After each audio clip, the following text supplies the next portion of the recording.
കയ്യിലുള്ള ആ ഫോട്ടോ വെച്ചുകൊണ്ട് അനുമാനിക്കാൻ കഴിയുക എന്തായാലും ഈ കുട്ടി നെയ്യാറ്റിൻകര വരെ എന്തായാലും ഇറങ്ങിയിട്ടില്ല. അതിനുശേഷം എവിടെയെങ്കിലും ഇറങ്ങിയിട്ടുണ്ടാകാം, മറ്റേതെങ്കിലും ട്രെയിനിൽ കയറിയിട്ടുണ്ടാകാം. ഇനി അതുമല്ല, മറ്റൊരു സാധ്യത കൂടി പോലീസ് നോക്കുന്നുണ്ട്.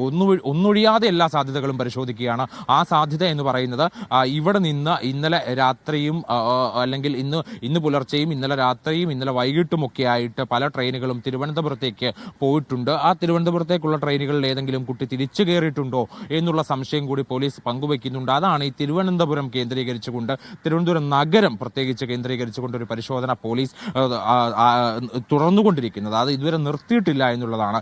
തിരിച്ചു കുട്ടി വന്ന് ഇറങ്ങിയിട്ടുണ്ടെങ്കിൽ അത് തമ്പാനൂരിലേക്കാണ് വന്ന് ഇറങ്ങുക സ്വാഭാവികമായിട്ട്. ആ തമ്പാനൂരിലേക്ക് വന്ന് ഇറങ്ങിയതിന് ശേഷം കുട്ടിക്ക് എന്തായാലും കഴക്കൂട്ടത്തേക്ക് പോകാൻ കയ്യിൽ പൈസ ഉണ്ടാവില്ല. ഇത്രയും ദൂരം തന്നെ സഞ്ചരിച്ചത് പൈസ ഇല്ലാതെയാണ് എന്നുള്ളത് നമുക്ക് അനുമാനിക്കാൻ കഴിയും. അപ്പോൾ ആ പൈസ ഇല്ലാതെ കുട്ടിക്ക് തിരിച്ച് അങ്ങോട്ടേക്ക് പോകാൻ കഴിയില്ല. അപ്പോൾ അതുകൊണ്ട് തന്നെ തിരുവനന്തപുരം നഗരത്തിൽ എവിടെയെങ്കിലും ഉണ്ടാകുമെന്നുള്ള ഒരു പ്രതീക്ഷ കൂടി പോലീസ് പങ്കുവെക്കുന്നുണ്ട്. അതുകൊണ്ടാണ് അവിടെ അത്തരത്തിലൊരു പരിശോധന നടത്തിക്കൊണ്ടിരിക്കുന്നത്. പക്ഷേ അല്പം മുമ്പ് ഈ RPF സംഘത്തിൽപ്പെട്ട ഒരാളോട് സംസാരിക്കുന്ന സമയത്ത് അദ്ദേഹം ചോദിച്ച ചോദ്യം 40 രൂപ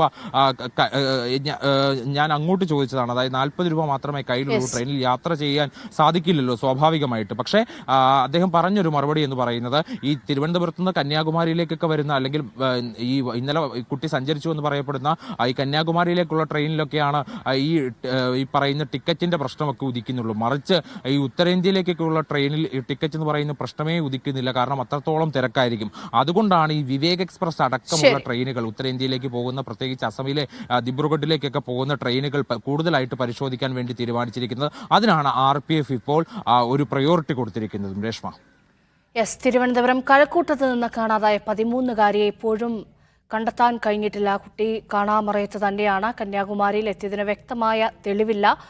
കുട്ടിയെ കണ്ടെന്ന ഓട്ടോ ഡ്രൈവറുടെ മൊഴിയും പോലീസ് പൂർണ്ണ വിശ്വാസത്തിലെടുത്തിട്ടില്ല. ഇന്നലെ വൈകിട്ട് അസമിലേക്ക് പോയ വിവേക് എക്സ്പ്രസിൽ RPF സംഘം പരിശോധന നടത്തുന്നുണ്ട്. Thiruvananthapuram railway station, auto stand കേന്ദ്രീകരിച്ചും പരിശോധന തുടരുന്നു എന്ന വിവരമാണ് നമുക്കറിയാൻ കഴിയുന്നത്.